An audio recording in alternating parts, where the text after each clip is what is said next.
Shchi is pronounced like she. But for some unknown reason, when Russian words get transliterated into English, they gain a whole bunch of silent consonants.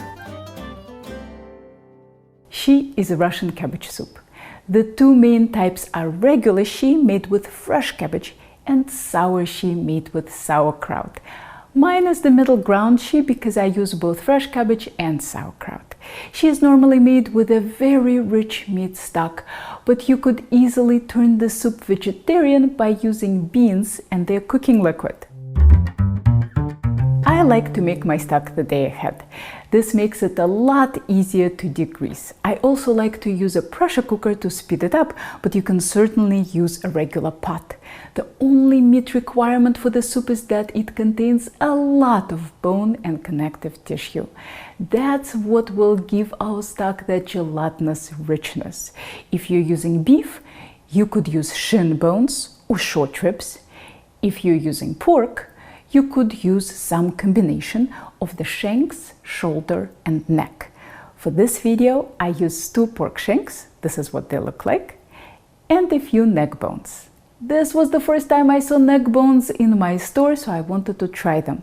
They gave me more meat than I expected, almost too much, but I like the shanks more because the shanks have more gelatin. Whatever you use should for 2.5 to 3.5 pounds of bone and meat. The reason my meat looks cooked is that I bought it smoked. I really like the flavor the smoked meat gives the soup, but fresh would work too. Put all that meat into your pot and add 3 quarts of water. If your pressure cooker can't fit all the water, add whatever fits. You can always add more water when making the soup. I meant to add a couple of bay leaves, but I forgot. So don't be like me and add those bay leaves. Cover and seal the pot. Pressure cook on high pressure for 1 hour and let the pressure drop naturally.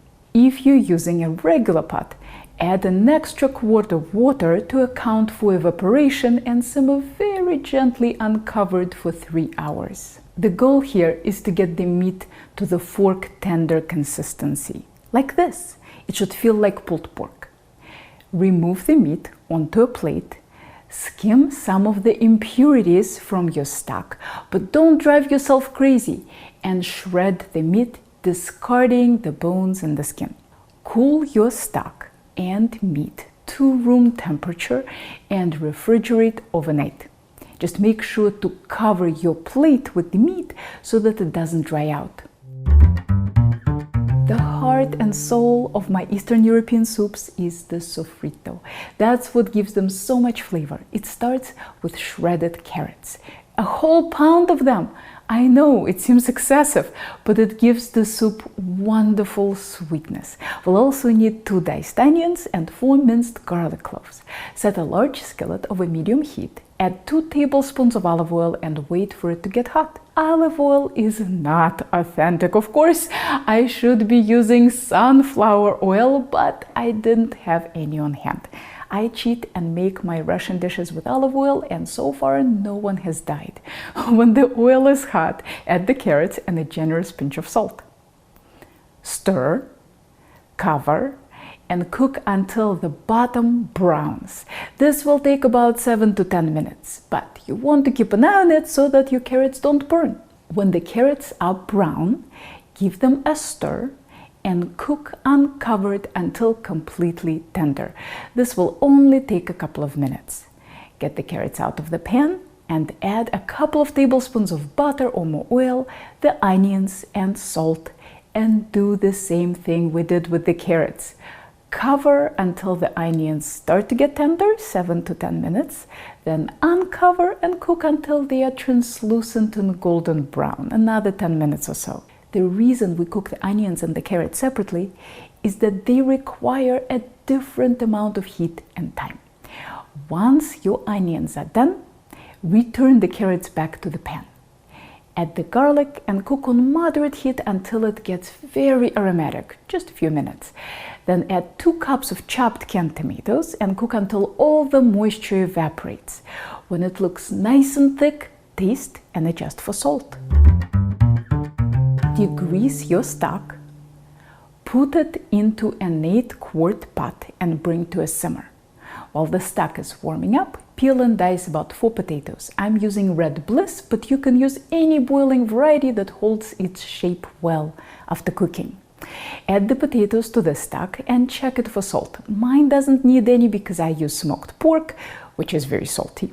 If your meat wasn't smoked, add salt to taste. Cook until potatoes are tender, about 20 minutes.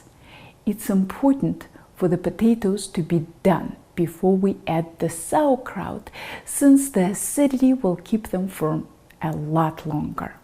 While the potatoes are cooking, thinly slice about 1 pound of cabbage. That's about half of 1 small head. And drain a 25-ounce jar of sauerkraut, but don't discard the liquid.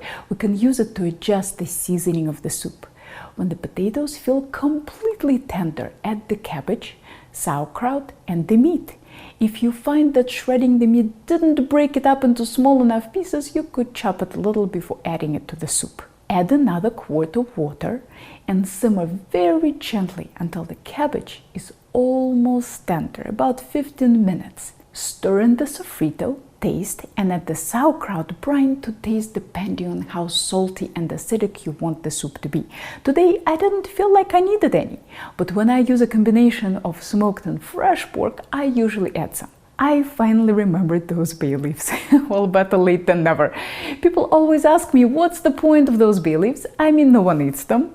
They are not for taste, they are for aroma. They make almost all savory food feel more well-rounded. Simmer everything together for about 15 minutes and you are done. Like most Russian soups, this one tastes better the next day. I like to serve it with a dollop of sour cream. It is meant to be completely mixed in, but to prevent it from curdling, it's added to each bowl instead of the whole pot of soup. This video was brought to you by one of my Patreon supporters, Adam Churvis. Adam wanted to learn another Russian soup and asked me about uha. That's a Russian fish soup. And I told him that uha is just okay. I mean, if you're going to make a fish soup, bouillabaisse is much tastier than uha.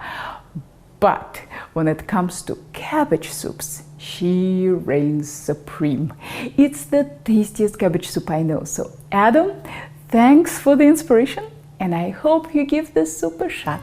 Here are more very detailed culinary tutorials for you to check out, and if you are ever in the Boston area, maybe I'll see you in one of my classes.